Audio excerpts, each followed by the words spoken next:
go. 3, 2, 1. All right. 3, 2, 1, go.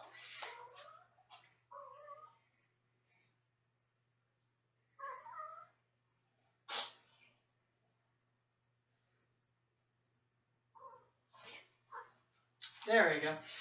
So as you can see, what I just used was American Sign Language to say, "Hello, my name is," and then Andrew. I spelled out my name.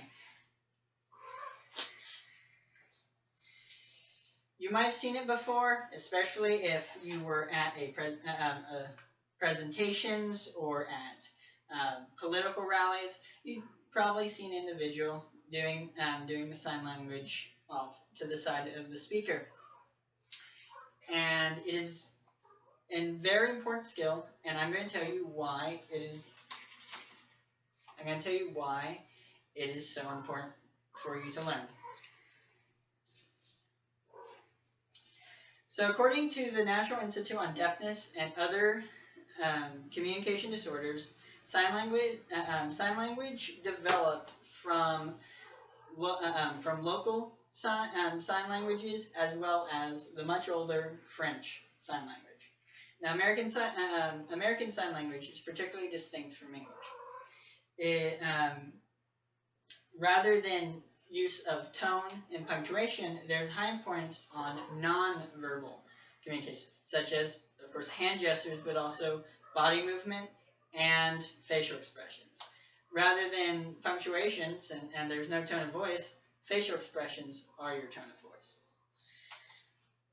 It is mostly used by those who have impaired hearing, especially those who are completely deaf. But it is also used by those who do hear to communicate with the deaf.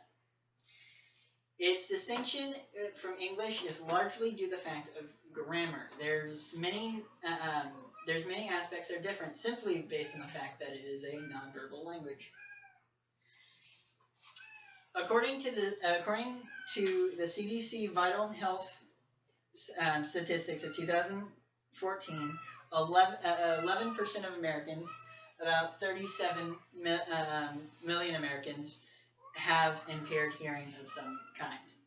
11 million Americans have hearing are so impaired that they lack the ability to communicate effectively. Stop. Okay. And according to the CDC's Morbidity and Mortality survey of 2010, about approximately 9,600 children are born deaf every year. Now, the importance of American Sign Language is that it makes it a lot easier to communicate with those who are hearing impaired.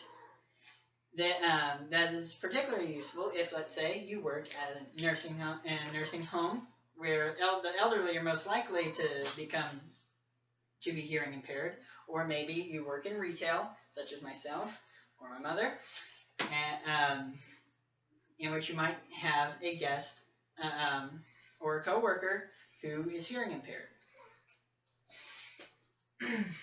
It also is a great introduction to a sort of culture that has developed among a lot of deaf Americans due to having this distinct language, such as societal norms that might be different, such as staring and averting eye contact that is mildly distinct from the cultures of hearing peoples. And it's also simply an enjoyable experience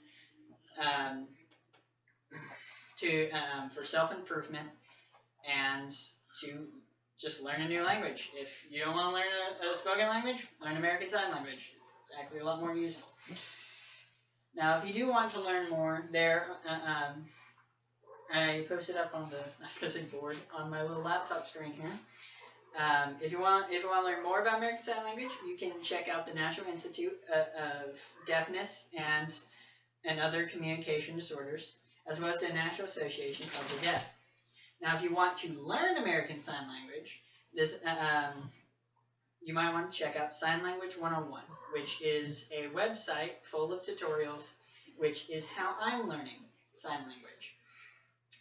Now, so if you wish to not only improve yourself, but also gain the ability to communicate with 11% of the American population that you could not communicate with prior, as well as get your first taste of the deaf culture that has developed through this language, then I would recommend that you go when you have the free time, which you have plenty during the quarantine, to learn American Sign Language, at least the basics. So, thank you.